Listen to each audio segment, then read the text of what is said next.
What's up, y'all? It's Joe Budden. It's my favorite part of the holidays, Prize Picks, the best place to get real money action while watching your favorite sports. Join now because this holiday season, Prize Picks is giving millions in player rewards. Download the Prize Picks app today and use code TACKLE and get $50 instantly when you play $5. That's code TACKLE on Prize Picks to get $50 instantly when you play $5. Prize Picks, America's #1 daily fantasy sports app. Must be present in certain states. Visit prizepicks.com for restrictions and details. Hello and welcome to Carbon Removal Newsroom. I am Ross Kenyon, Nori's lead strategist. We are a carbon removal marketplace. Today I have with us, something new actually. We have Nori's head of product, Michael Leggett here, and he's going to be interviewing Ramez Naam, who is an author, futurist, cleantech evangelist. I hope you don't mind me applying that to you without asking prior, and also Nori advisor. We saw this great article that Mez had written on TechCrunch, and we wanted to talk about it in relation to the Green New Deal. So Michael, take it away. Yeah, thanks so much for joining us. It's great to be here. I'm so excited to talk about this. I feel like both the Green New Deal coming out and your article were two really big moments in dealing with climate change. And climate change is something that I've cared about for a long time. I was really excited to see something as massive a proposal as Green New Deal in scope. And then I thought there was a lot of a lot of wisdom in your article. And so those two kind of together were just a really interesting week. I think your article came out about a week after the Green New Deal. Something like that. Yeah, it was a pretty compelling week. Yeah. So that was back in February. It's been a couple of months. And we've been, some of the things you talked about in your article, you talked about investing in places that need investing. You really talked about how, what are the biggest unsolved problems that people often, when they think of climate change and the Green New Deal, they think about it through the lens of electricity generation and transportation, and that these are not really our biggest problems. They're the ones that we're actually making the most progress on, which is why there's a lot written about them. You talked about America's responsibility, especially in terms of past emissions, not just in ongoing emissions.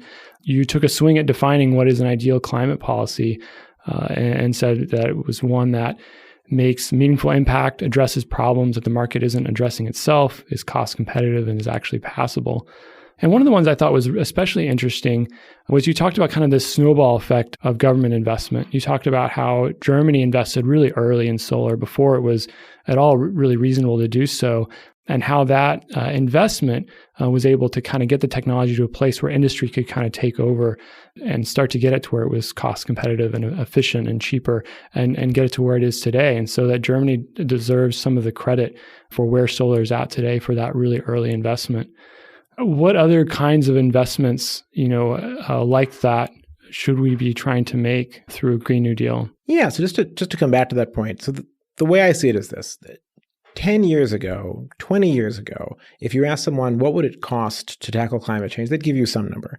IRENA, the International Renewable Energy Agency, came out with a report yesterday saying the cost to tackle climate change has dropped by $10 trillion. And it's dropped by $10 trillion, still to $115 trillion, so it's still not like a fire sale.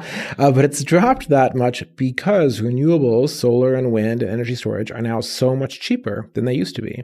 And so why did clean energy get so much cheaper? It got cheaper because in general, technology, as you scale it, gets cheaper. It's the learning rate, or we call Wright's law, which means that basically when you have a bigger market and you have more players doing it, they take some of the money they make, they reinvest it in research and development, they get more efficient, and they make the stuff cheaper. So now a solar panel per watt of power costs 300 times less today than it did in the 70s, right? Solar electricity has dropped in price by a factor of 10.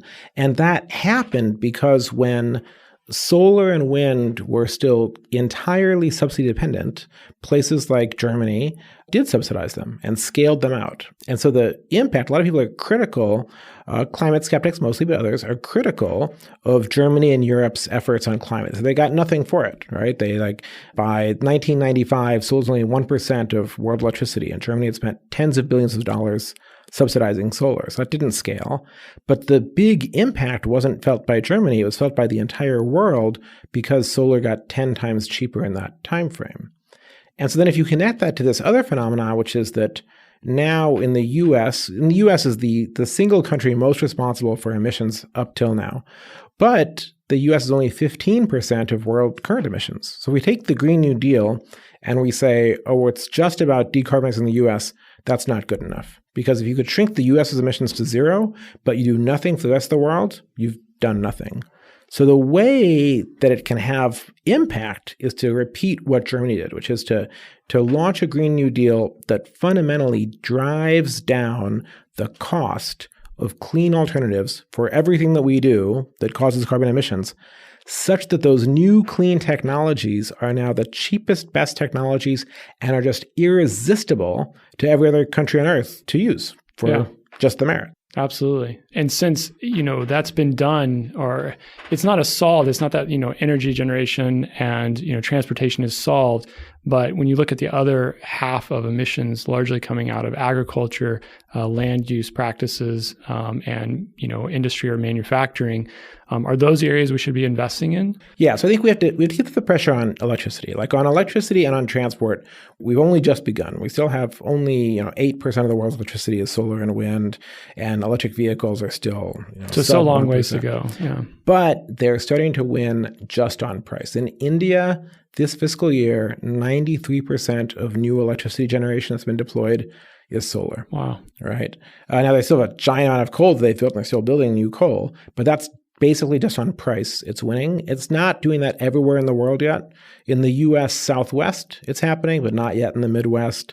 In China, in the deep West, the deserts, it's gotten cheap enough, but we still have to bring it to the cities. So we shouldn't let up on solar or on electrification of transport, but we've almost got those technologies across the line where they just win on cost.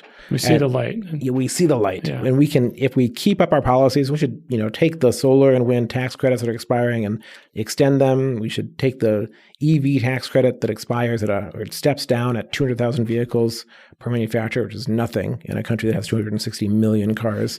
And we should extend that out. It's awesome to see more and more states, like in Washington State where we are, we're probably going to pass a 100% clean electricity bill this summer, most likely.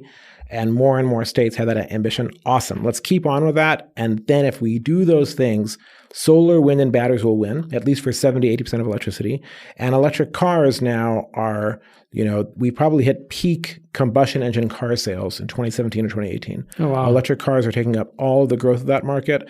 And it looks like they're already cheaper on a per mile basis, and they're just better. Anybody that's been in a Tesla knows it's just better, right? I've got a VW e-Golf, which I love very dearly. Yeah, there you go. And we're going to have electric semis pretty soon, and electric delivery vans going through the roof. And just on cost, those are likely to win. It's hard to believe right now, but that looks like it. So we should keep on the pressure there. But then in these other sectors, we haven't really started to try, not in a big way.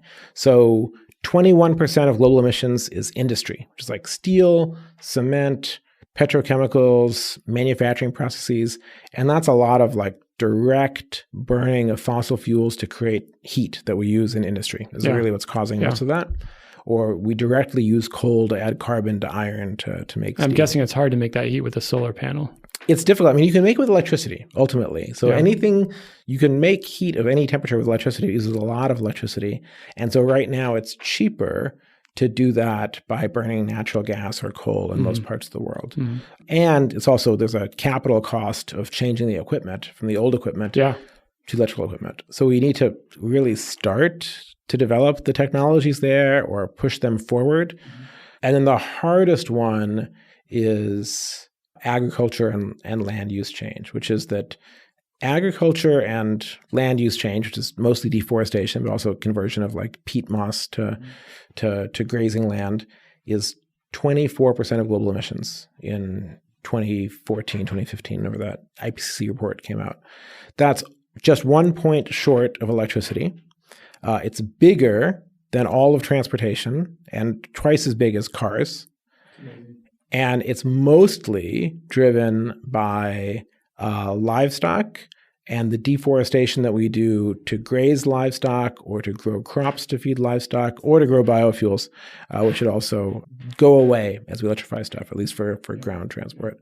So those are the sectors where, what can the U.S., what can even individual states start to do to create a market for carbon-free cement in buildings, to create a market or a mandate for low carbon, low fossil fuel, low emission steel in the cars that are sold, that sort of thing. So that sounds awesome. I think I loved that kind of focus on where do we need to make the investments that industry or the market isn't making itself. At the same time, it doesn't sound like a World War II size effort.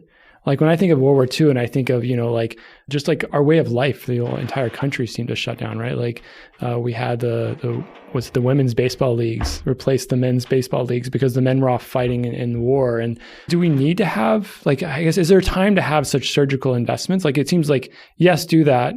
Or is that all we should be doing? Like what is the role of government? How big should this be? And even another interesting tidbit is World War II cost, I looked this up, about $4.1 trillion in today's dollars. So should we be spending more or less, or is that the right way to even think about this? To think about it from a cost perspective? Wasn't Apollo was what, 200 million? Is that what you told me? 220 billion. The entire, so putting a man on the moon is the other one that's often considered of like, so these like clear milestones that we said like, we've got to win the war. We've got to put a man on the moon. We weren't really thinking of like, if it costs this much, maybe we'll do it. Yeah. Well, I mean, the world spends about $300 billion in clean energy a year today. So that's similar to an Apollo program every day or every year in deployment. But that's not, the Apollo program, a lot of it was R&D. We don't spend nearly enough on R&D. I don't think about it as should. The should question is, when is the cost of an investment equal to the cost of damages, basically? And we have room for that to be a lot higher than it is. I think of it as what is politically feasible. And I think that to a certain extent, we don't give enough credit to how effective some policies have been. Like if you ask the average person that cares about climate change in the US about US climate policy, they'll say it's terrible. But, why is solar so cheap? Because Germany actually sort of rolled back its subsidies by, the early 2010s, and so did Italy and Spain. And so really the US became the biggest market in the world for clean energy for a while, until China overtook us. And that was when the US became the largest market for clean energy. Clean energy was still not cheaper than fossil fuel energy in the US without subsidies. But we had these federal tax breaks for solar and wind. We have 29 states that have renewable portfolio standards that say we have to deploy a certain amount of electricity as solar and wind by a certain date. And more of those are being lifted to 50%, 70%, 100% plans like California's. And that has had way more impact than people realize, because that scaling of the market brought down the cost. And that's why is it that India is deploying almost entirely solar now? It's not entirely because of Indian policies. It's because of those past policies of Germany, Spain, Italy, the US, China. I think of it as not like what number should we be spending. I'm thinking of it as like, what's the stuff that we can get past that's going to start the ball rolling downhill on some of these things that will then, pick up steam over time. So let me pivot a little bit since this is the Carbon Removal Newsroom. You've been well trained, yes. Thank you. How important is, when I read the Green New Deal, and I read the FAQ as well, that was pulled back, but I didn't see carbon removal really talked about, and I didn't really see much discussed in terms of past emissions. How important is carbon removal to solving climate change, and how important is it to deal with past emissions? Yeah.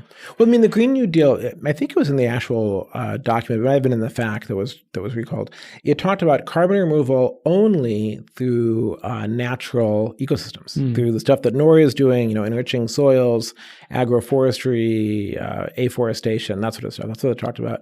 I don't think we should rule out, David Keith-style giant machines to suck carbon out of the atmosphere too, but clearly those are a lot more expensive than carbon sequestration on fields or in forests and that sort of stuff. How important is it? It all depends. The IPCC puts out these illustrative scenarios that show different things. And the scenarios that show, very little need for carbon removal show us hitting 50% reduction in global carbon emissions by 2030 from 2010 levels, and then hitting net zero by 2050 or 2060. And I will tell you that 50% reduction by 2030 is just not going to happen. If we took out all electricity in all cars, which we're not going to by 2030, that would be minus 35%. And not even from 2010 levels, from today's levels.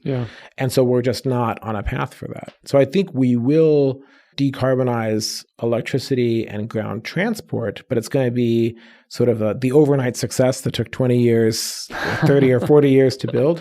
And it's not going to happen by 2030. Yeah. So we're in the timeline where we didn't start quite fast enough.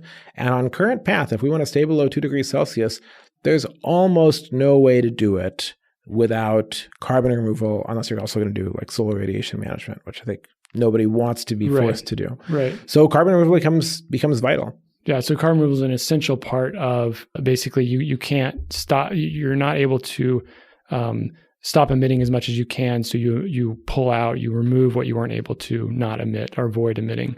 Well, I think it is this. I think we'll probably get to close to net zero emissions from at least the non-agriculture parts of human activity.